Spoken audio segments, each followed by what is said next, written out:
주의 말씀은 내 발의 등이요 내 길에 빛이시라. 한 주간 평안하셨습니까?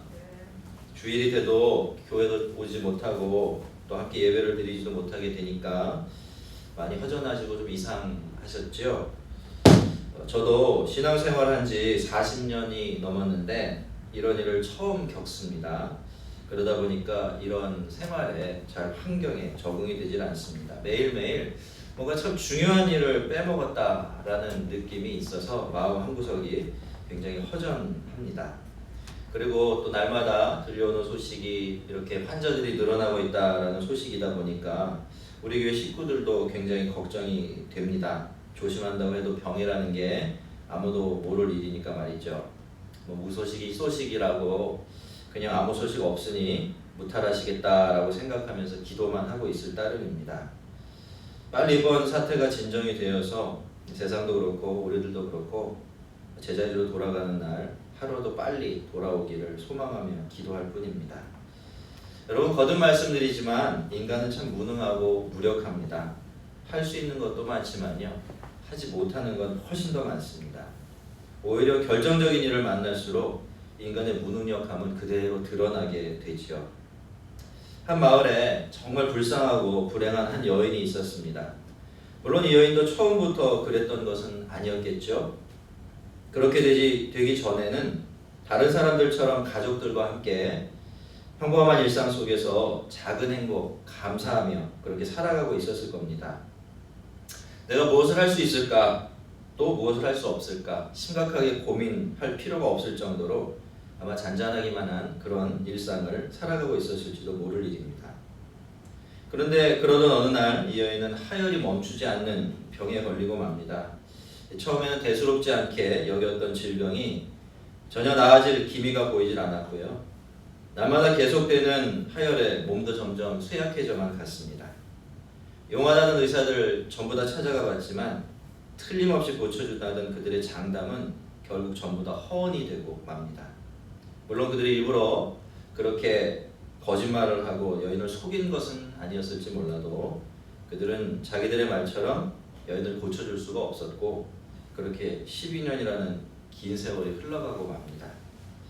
그런데 그 당시 이 하혈증은요, 감기나 속병처럼 단순한 질병이 아니었습니다. 하혈증은 부정한 질병 중에 하나였죠. 병을 앓고 있는 사람을 부정하게 만들어서 예배에 참석하게 못하게 하고 하나님 앞에 나아가지 못하게 하는 것은 물론이고, 접촉한 사람들이며 또 물건 같은 것들을 전부 다 부정하게 만들어버려서 그 누구도 가까이 가려고 하지도 않고 결국에는 가족들조차도 함께 살 수 없는 그런 사람으로 만들어버리는 질병이 바로 그 여인이 앓고 있던 그 병이었습니다. 요즘 코로나 바이러스 때문에 가족과 사회로부터 격리되시는 분들처럼 이 여인도 그 질병 때문에 부정한 여인으로 낙인이 찍혀서 모든 사람들로부터 격리될 수밖에 없었습니다. 이 여인의 곁에는 아무도 없습니다. 더 이상 치료를 받아볼 돈도 남아있지 않죠. 여인은 이렇게 아무것도 가진 것이 없고 또 아무것도 할 수 없는 그런 사람이 된 것입니다. 하지만 이것이 그가 겪어내야 될 고난의 전부는 아니었죠. 이런 부정한 질병을 가진 사람들은 마음대로 밖에도 나갈 수가 없었습니다. 부정한 사람들로 낙인이 찍혔고 또 다른 사람들을 부정하게 만들 수 있었기 때문이죠. 그래서 길에 나가면 사람들이 욕을 하고 돌을 던지곤 했습니다. 요즘 유럽에서는요, 동양인들이 그저 동양인이라는 이유만으로 코로나 바이러스 같은 취급을 받으면서 혐오의 대상이 되고 있다고 하는데, 그 여인은 그렇게 자기 동네 사람들로부터 그리고 온 세상으로부터 그런 취급을 받으며 살아가고 있었던 겁니다. 하지만 그 여인을 정말로 힘들게 했던 것은 여인이 가지고 있었던 절망감과 죄책감이었을 겁니다. 그 여인은 자신을 부정한 사람이라고 생각했고, 그래서 사람들도 하나님도 가까이 할 수 없는 그런 사람이라고 생각할 수밖에 없었을 테니까 말이죠. 그런데 이런 여인의 귀에 예수님에 대한 소식이 들려옵니다. 예수라는 분이 이런 병을 고쳤다더라, 저런 병을 고쳤다더라, 이런 기적을 일으키고 또 저런 놀라운 일을 하셨다더라. 거라사 지방에 가서는 사람들이 손도 대지 못하는 무서운 귀신 들린 사람도 고치셨고 심지어는 광풍이 부는 갈릴리 바다도 말 한마디로 잠잠케 만드셨다더라. 뭐 전부 다 들어도 전혀 들으면서도 믿기지 않는 그런 이야기들 뿐이었죠. 그런데 이런 이야기를 하나하나 들을 때마다 여인의 마음속에서는 그분을 꼭 한번 뵙고 싶다라는 소원이 점점 뜨거워져만 갔습니다. 하지만 여인에게는 그럴 방법이 없었죠. 예수님이 어디 계신지도 모릅니다. 또 혹시 안다고 해도 거기까지 찾아갈 체력도 남아있지 않습니다. 아마 여인은 기도했을 겁니다. 예수님이 꼭 한 번이라도 자기 마을에 찾아오게 해달라고 기도하고 또 기도했겠죠. 어쩌면 하루 24시간 그 기도만 드렸을지도 모릅니다. 아마 저라도 그렇게 했을 것 같아요. 자, 그러던 어느 날 여인은 예수님께서 자기 마을에 오신다라는 소식을 들었습니다. 여인이 어떻게 했을까요? 당연히 예수님을 만나기 위해서 집을 나섭니다. 하지만 여러분, 그것은 사실 다른 사람에게는 몰라도 이 여인에게는 당연히 취할 수 있는 행동이 아니었습니다. 그 여인의 입장에서는 그것이 자기 목숨을 거는 정도로 위험한 선택이 될 수 있었기 때문이죠. 그 여인이 예수님을 만나려면, 특히 여인이 생각한 것처럼 예수님의 옷에 자기 손을 가져다 대려면 예수님을 둘러싼 군중들을 뚫고 들어가야 하는데, 그러다가 쓰러지기라도 하면 사람들의 밟힐 수도 있습니다. 또 들키기라도 한다면 사람들에게 돌을 맞게 될 수도 있겠죠. 그렇지만 그 여인은 그 모든 위협을 알면서도 그 위협들을 무릅쓰고 온 힘을 다해서 예수님께로 다가갔습니다. 참 다행스럽게도 모든 사람들의 신경이 예수님께로만 쏠려 있는 바람에 이 여인을 알아보고 신경 쓰는 사람은 없었던 것 같습니다. 그래서 여인은 자기가 바라던 대로 예수님의 옷에 손을 댈 수가 있었습니다. 근데 참 신기하죠? 이 여인은 예수님의 옷에 손을 대자마자 자기 병이 치료됐다라는 것을 자기 몸으로 느낄 수가 있었습니다. 그렇게 몸이 가볍고 마음이 편하고 힘이 날 수가 없습니다. 수로 따져보면 이런 가벼움을 느낀 것이 12해 만의 일이지만 이 여인에게는 그것이 정말 아직히 먼 옛날의 일처럼 그렇게 느껴질 뿐이었습니다. 여인은 정신이 없었습니다. 자기가 그렇게 바라고 또 바라던 소원이 이루어졌지만 멍하니 서서 그 자리를 떠날 수가 없었죠. 여인은 자기가 많은 사람들 속에 섞여서 예수님의 옷을 만졌기 때문에 그 사실을 자기밖에는 아는 사람이 없을 거다라고 생각했습니다. 하지만 갑자기 걸음을 멈춰서신 예수님은 누가 내 옷을 만졌느냐라고 물으셨습니다. 제자들까지도 나서서 아니 예수님, 이렇게 많은 사람들이 서로 떠다니면서 지금 예수님을 만졌는데 그 중에 누가 예수님의 옷자락을 만졌느냐라고 물으시면 어떡합니까? 라고 예수님을 나무랐지만 그래도 예수님은 계속해서 그 사람을 찾으셨습니다. 여인은 예수님께서 자기를 나무라실까봐 겁을 냈습니다. 부정한 사람이 예수님을 만져서 예수님을 부정하게 만들었다라고 생각했으니까 말이죠. 하지만 용기를 내어서 예수님 앞으로 나왔고 자기가 왜 그랬는지, 아니 왜 그렇게 할 수밖에 없었는지 그 이유를 예수님께 고백했습니다. 여인의 눈에 들어온 예수님의 얼굴은 기쁨으로 해처럼 밝게 빛나고 있었습니다. 예수님께서는 여인을 향해서 말씀하십니다. 딸아, 내 믿음이 너를 구원하였으니 평안히 가라. 내 병에서 놓여 건강할지어다. 축복해 주셨죠.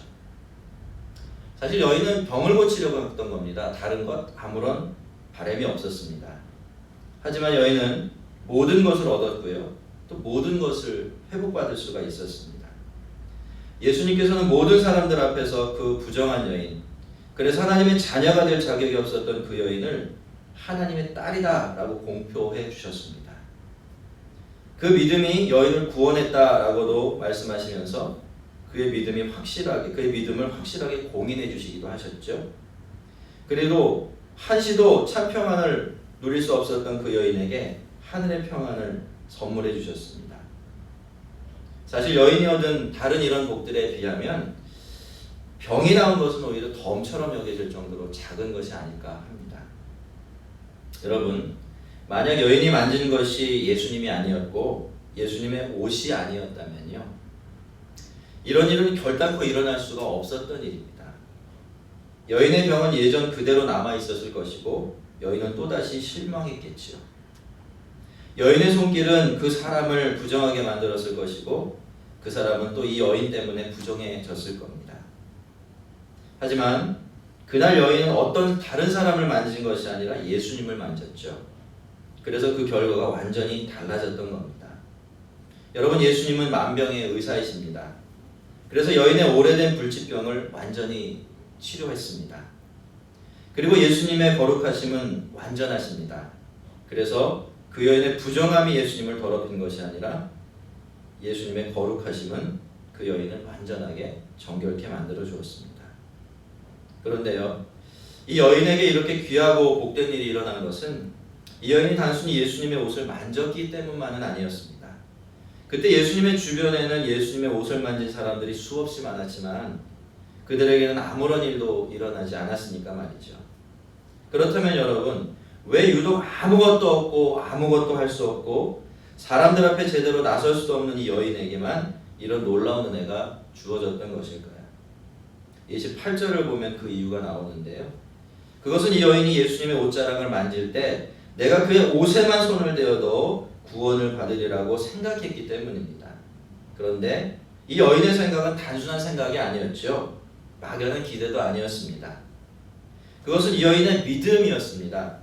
그 여인은 자기가 예수님의 옷에 손만 가져다 대도 자기 몸에 있는 그 질병이 자기를 떠나가고 자기가 고침을 받을 것이라고 믿었고요. 그 믿음을 가지고 그 생각대로, 믿음이 만들어낸 생각대로 예수님께 손을 뻗어 만졌던 겁니다. 그 믿음이, 그리고 그의 믿음이 만들어낸 생각과 행동이 그 여인을 고쳤던 것이죠. 그래서 예수님께서도 내 믿음이 너를 구원하셨다라고 말씀하셨던 겁니다.